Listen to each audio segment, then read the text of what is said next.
Hello welcome to Santosh vlogs. ఈ రోజు vlog వచ్చేసరికి ఎమ్మీ రెస్టారెంట్ రివ్యూ అయితే ఇస్తున్నామండి. వీడియోని ఎక్కడ స్కిప్ చేయకుండా లాస్ట్ వరకు చూసేయండి. ఇంకా చూస్తున్నారు కదా, స్టార్టింగ్ అయితే ఇక్కడ రెస్టారెంట్ స్పెషల్స్ అయితే వేస్తున్నారు. ఇంకా మనకి ఎంట్రన్స్ అయితే వెయిటింగ్ హాల్ ఉంది. ఇక్కడైతే లిటిల్ కృష్ణ ఉన్నారు. చైతు ఫేవరెట్ గాడ్ అయిన కృష్ణుడు అయితే ఉన్నారు. ఈ రెస్టారెంట్ వచ్చేసరికి మనకి షీలా నగర్ డిమార్ట్ ఆపోజిట్ లో అయితే ఉంది. ఇంకా చైతు అయితే దేవుడికి దండం పెట్టుకుంటున్నాడు. తను మంచిగా ఫుడ్ ని తినాలి, ఫుడ్ బాగా ఎంజాయ్ చేయాలి, అస్సలు స్పైసీగా ఉండకూడదు, తన పొట్టలో కూడా ఎక్కువ పట్టాలని అయితే ప్రేయర్ చేసుకుంటున్నాడు. ఇంకా అది అయిపోయాకైతే మేము లోపలికైతే వెళ్ళిపోయాం. ఇంకా రెస్టారెంట్ వ్యూ అయితే చూసేయండి. అసలు మనం రెస్టారెంట్ కి వచ్చామో లేకపోతే లైబ్రరీకి వచ్చామో అస్సలు తెలియలేదు. చాలా పీస్ గా ఉంది, చాలా కామ్ గా అయితే ఉంది.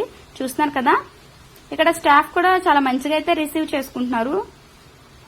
ఇక్కడ మనకి నా ఫేవరెట్ గాడ్ అయిన వినాయకుడు అయితే కనిపిస్తారు. మీకు ఫేవరెట్ ఎవరో కామెంట్ చేసేయండి. అంతేకాకుండా రెస్టారెంట్ ప్రైజెస్ కూడా చాలా తక్కువ అండి. మెనూ కార్డ్ అయితే చూసేయండి ఒకసారి. మేమైతే 2 లాలీపాప్ బిర్యానీ ఇంకా అలానే డ్రాగన్ చికెన్ అయితే చెప్పాం. ఇంకా చూస్తున్నారు కదా, మెనూ కార్డ్ అయితే చూసండి. ప్రైజెస్ అయితే చాలా తక్కువ. డ్రాగన్ చికెన్ అయితే చాలా టేస్టీగా ఉంది, అలానే స్పైసీగా కూడా ఉంది.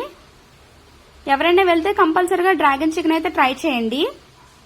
చైతు స్పైసీగా ఉన్నా కూడా ఫుడ్ ని బాగా ఎంజాయ్ చేస్తున్నాడు. ఇంకా మధ్యలో అయితే రైతా అయితే తీసుకుంటున్నాడు. చైతు ఫేవరెట్ లాలీపాప్ బిర్యానీ అయితే చెప్పాం. అస్సలు స్పైసీగా లేదు, చాలా బాగుంది, మంచిగా తిన్నాడు.